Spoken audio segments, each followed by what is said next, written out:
இப்போ வந்து தொழுவதற்கு வர்றான், ஒரு ஆள் தொழுகிறார். தொழுவும் பொழுது குரானை கூட சத்தம் போட்டு வாங்கக்கூடாது. குரானை கூட என்ன செய்யக்கூடாது? பள்ளிவாசல் எந்த நோக்கத்திற்காக பயன்படுத்தப்பட்டிருக்கிறது? இறைவனை தொழுது வணங்குவதற்காக பள்ளிவாசல் எழுப்பப்பட்டிருக்கிறது, கட்டப்பட்டிருக்கிறது. அரட்டை அடிப்பதற்காக.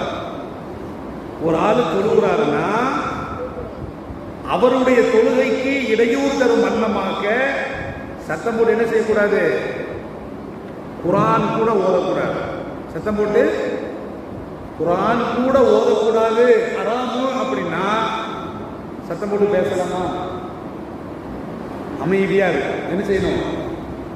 நம்ம அப்படி இருக்கிறோமா? அப்ப என்ன செய்யணும்? பள்ளிவாசலுக்கு வரும் பொழுது நீங்க என்ன செய்யணும்? ஆளு தொழல, சுண்ண தொழல, அப்ப ஆட்கள் யாரும் தொழலாம், அப்ப நீங்க சத்தம் போட்டு ஓதிக்கிறலாம். நேராக பள்ளிவாசலுக்கு வந்த பிறகு நீங்க என்ன செய்யணும்? ஒரு 5 நிமிஷம் 10 நிமிஷம் டைம் இருக்கும். நீங்க வந்து திக்ரு செய்யறவங்க திக்ரு செய்யணும், துவா கேட்கறவங்க துவா கேட்கணும். 2 பேர் சேர்ந்து, 3 பேர் சேர்ந்து, 4 பேர் சேர்ந்து என்ன செய்யக்கூடாது? கூட்டம் சேர்ந்து பேசக்கூடாது. சொல்ல புரியுதா?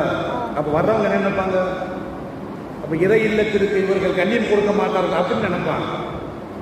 கையை சொடக்கு போடுறது, புரியுதா? கையை மடக்கிறது, கையை சொடக்கு போடுறது, காலை வந்து கிபிலாவை நோக்கி நீட்டலாமா?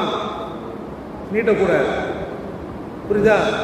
அப்ப செவுத்துல சாதி தூங்குறது, இதெல்லாம் என்ன செய்யக்கூடாது? பள்ளிவாசலுடைய அதபு கிடையாது. பள்ளிவாசலில் பேணக்கூடிய அதபு கிடையாது.